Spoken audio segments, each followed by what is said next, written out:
SEC obviously sent a Wells notice. We talked about this before, to Brian Armstrong of Coinbase. He said he's thinking about or considering relocating out of the U.S. if the regulatory clarity does not improve. Crypto's dead in America. It is dead in America. Crypto's dead in America. I mean, now you had Gensler. Over. You had Gensler even blaming the banking crisis on crypto. So the United States authorities have firmly pointed their guns at crypto. Is it a scapegoat, or was it a fuck around, find out moment for crypto in your mind? Or a little bit of both? I don't know. I just think that they were probably the ones that were the most threatening to the establishment. Okay. And they were the ones that, in fairness to the regulators, did push the boundaries more than any other sector of the startup economy. And yeah, so now they're paying the price for that. The bill has come due for them. Sacks, is it a fuck around, find out moment? Is it protecting the American dollar? Somewhere in between? Or incompetence on regulators' part? The more I think about it, the more I think it's probably not a coincidence that you're seeing all these concerns about de-dollarization at the same time they're cracking down on crypto. So look, there were a bunch of crypto companies that might have done shady things, but I think we all agree that Coinbase was not one of them. Coinbase was the gold standard in terms of doing everything right. And they've just asked over and over again for a regulatory framework. They're just like, tell us how to operate and we'll do it. So I think Chamath is right that they're effectively banning crypto in the United States. They're going to drive all these companies overseas, which is terrible for American innovation. I don't know exactly where blockchain and crypto are going to go from here, but I think that we should find that out in America. You know, we don't want that innovation going offshore. You bring up a really good point too. It's just like Coinbase played by the rules, stood in line, tried to do the right things, it seems, at every step along the way, right? Everything from board composition to executive composition to how they tried to interact with the regulators, yet they were probably the furthest away from getting a license. The one that came the closest was the one that was the most fraudulent, which is FTX. Yeah, it was fascinating. How is that even possible? I mean, because he had skills in gaming the system. Yeah, he's splashy cashy.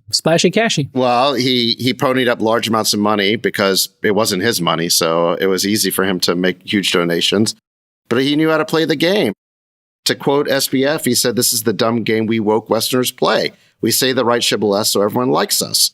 That's the game he was playing, which is my whole concern about if we jump the gun on regulating AI too quickly, it'll turn into another, woke game that everyone's going to play. So here's how the world works. Regulate yourself, behave yourself, act in the interest of consumers, or get regulated or smashed. And I think we've gone over this. We talked about it, in fact, last week. Whether the movie industry, crypto, AI, regulate yourself, behave properly, don't push the boundaries too far. You can bend the rules, but you don't want to break them. I think the regulate yourself, you use the MPAA. I don't think that's the right example. I think if you're going to regulate yourself, look at the tobacco industry.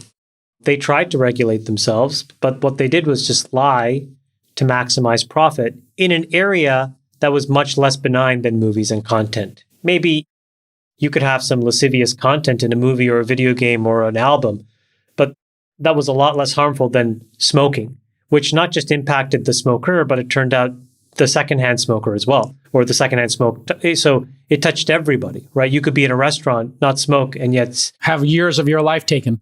So I think that the self-regulation for areas that impact everybody, independent of whether you participate in the system or not, is where you have to look for good examples, Jason. And I'm not sure there are many good examples of self-regulation in those kinds of systems. I mean, I like your workshopping it here. I mean, some restaurants would have a smoking section and a non-smoking section before there was regulation, right?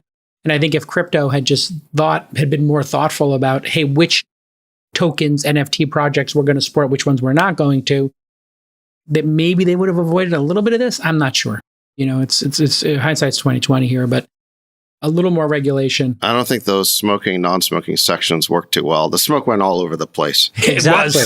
Did you remember? You remember coming out of a bar and you woke up the next day and your clothes smelled like smoke? No. You'd have to take a shower when you went to a bar or a restaurant or a club. You would have to come home, take a shower because your hair The and oil, your clothes the would smoke. smell of smoke. Oh, you couldn't sleep in a bed. Then your bed you had to change your sheets. Disgusting. Remember when you went on a commercial flight? They had a smoking section and a non-smoking section. Non-smoking it's section. a tube. Yeah. It's a tube. The smoke gets all over the place. No. You know you're on the wrong airline when they have the welded shut ashtrays. They used to have an ashtray in every seat. In the armrest was his. By the way, a friend of mine. This is like such a throwback, but a friend of mine, well-known guy that you know. I'll say the name. You can bleep it out. Yeah. Nick, please bleep that out. Bleep that out, please. Very important. We don't want to. Is a notorious smoker, and so I've flown with him. Oh, that's the worst. And we get in there on his plane, and then he shuts the door, and I'm like, it smells a little odd in here. It smells a little clovey. And all of a sudden he starts smoking, and I'm like, 7 hours? I'm going to have to be in this tube. What are the pilots? Do the pilots get hazard pay? I mean, how do you compensate them? God. I mean, this is not a turboprop he's on. He can't crack the window.